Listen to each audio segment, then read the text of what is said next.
my name is Eddie Tofpik. I'm Head of Technical Analysis and Senior Markets Analyst at ADM Investor Services International Limited.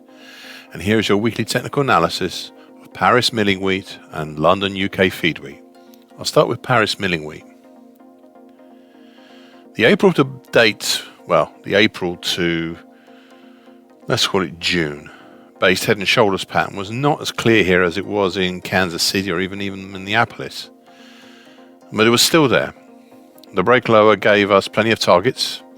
Only target X1 in the 299 area for the secondary and harder to get target of the original head and shoulders top pattern is still alive. All the others have been filled. I am inclined to retire it, but maybe next time.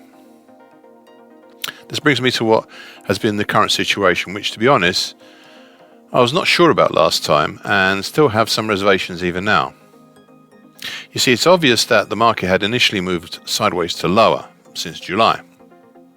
The problem last time was that I could not easily decipher which of two patterns the market was undertaking, whether it is neither of them. The first pattern I looked at was a July to September triangle come wedge pattern, currently 302 to 291. The action is pointing lower enough to be considered a wedge. And the market broke higher from this pattern 2 weeks ago on a Monday. So for this pattern, the primary target at 339 has already been reached. We still have the harder to reach secondary target X1 in the 352 area. The second pattern is to look at the more recent action, the recent late July to September action as a bear channel, currently 291 to 319. This was also broken last week and has a potential target X2 in the 345 area. Now, in the way top side, we have the high from late July at 340, which capped the market this week. Then the 50% Fibonacci line for the whole of 2022 at 348. And the declining medium moving average currently at 353. However, I am more concerned about what sort of pattern will come out of the July to date action. It seems unlikely to be a rectangle, but there is a possibility for it to be a possible if ragged V bottom or perhaps a ragged reverse head and shoulders even at this time. See, the market requires more action to make things a little clearer. London UK feed wheat. First off, please do not put any special store in the labeling of the chart being in parts red. My charting system sometimes plays silly buggers, and this is the resultant effect. Anyway, the March to June head and shoulder top is also visible here, if a little disjointed. This was by no means a good head and shoulders pattern, but it still worked. The primary target had been achieved, but we still have the live, harder to reach secondary target X1 well down in the 217 area.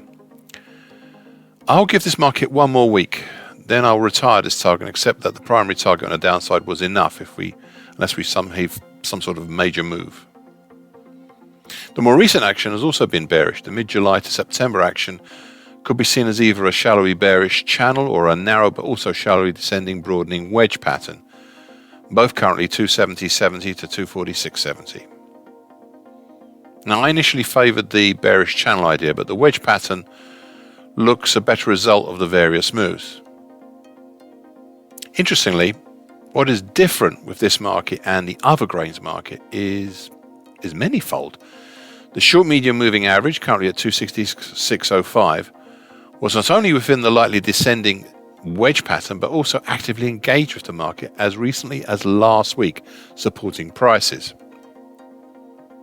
On top of that, the long moving average, currently 269.30, was also actively engaged with the market and may be so again as support. This leads to another point. We've not had any dead crosses here. None whatsoever. Something that's been evident in the other grain markets.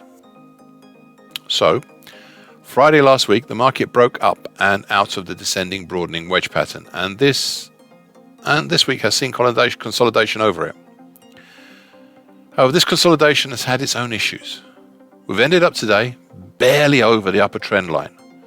Plus, and this is a major thing now, overhead we have a trio of resistances that have already this week extended their sphere of influence to pressure prices lower. We have the following above.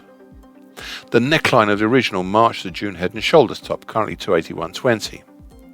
The 50% Fibonacci line for the whole of 22 so far, currently at 283.70.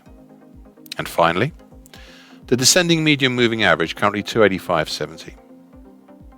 Admittedly, by breaking above all three of these, you would have some pretty clear territory above, but it's still such a really big ask to take on these resistances. Right now, I'm minded to think the market may use the support from the broken upper trend line and the other moving averages below, currently between 266.05 and 269.30, to hold the market up, whilst at the same time using the trio above to halt any rises. And that's currently between, as I say, 281.20 to 285.70. What I'll also be looking for is what new pattern the action from July until now will throw up. It seems unlikely for the two most obvious candidates of a V-bottom or reverse head and shoulders pattern, but there is still time yet.